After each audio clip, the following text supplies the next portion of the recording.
first thing that I remember on the morning of July 26th was one of the White House hospital wards touching me on the shoulder to wake me up. Mr. Garfield, sir, there's someone here to see you. My first response, not very dignified for a president, was something like, "Oh, go away."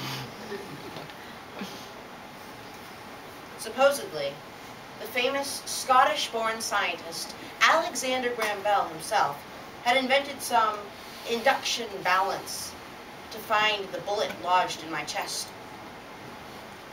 Bell walked over to me and started explaining the science of his device. I was actually reasonably calm about it all until I saw the thing. It was a large instrument with wires everywhere. And when he placed it on my body, I started to get really nervous. And then everybody started to look anxious as well. It was quiet except for nervous mutters of malfunctioned, not working. That was the breaking point for me, let me tell you, ladies and gentlemen. I started shouting at Bell until finally the surgeon shooed him and his assistant out the door.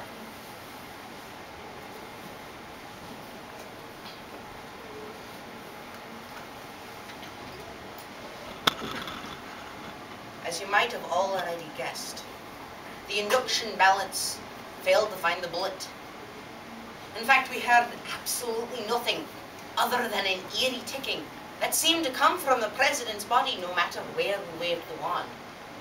It was extremely disheartening, for the version we used had been our best so far.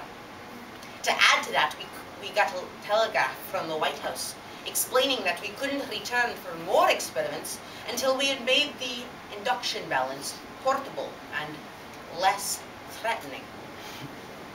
So we crammed it into a wooden box. And to keep the president from worrying this time, he was sedated and reassured that no amount of electricity that the induction balance could produce would be any worse than the bullet wound.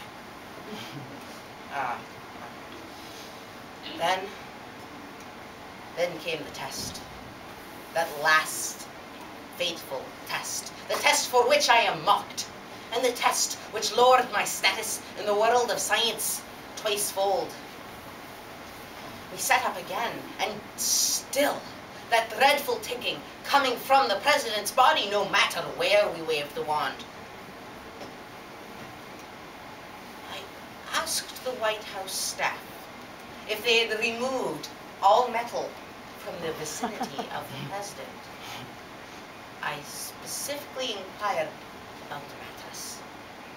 The next day on my doorstep arrived one of the very first coil spring mattresses. I sliced it open with a knife, and voila! Metal. I was about to explain to the world that, lo and behold, my metal detector had not failed. Sadly, I had received a telegraph from my wife that there was a dreadful illness in our family, and that it had spread to our young son. This news forced me to be patient with my revelation. The president had been improving greatly over the previous couple days, so I was far less concerned about him, and far more about my family. I should have been more worried.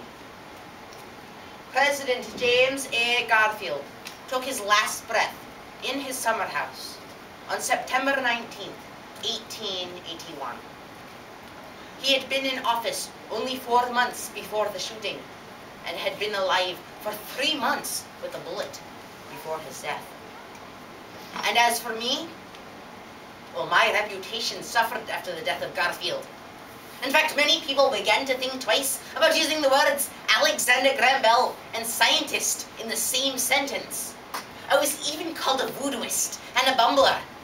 Me, Alexander Graham Bell, inventor of the telephone, a bumbler.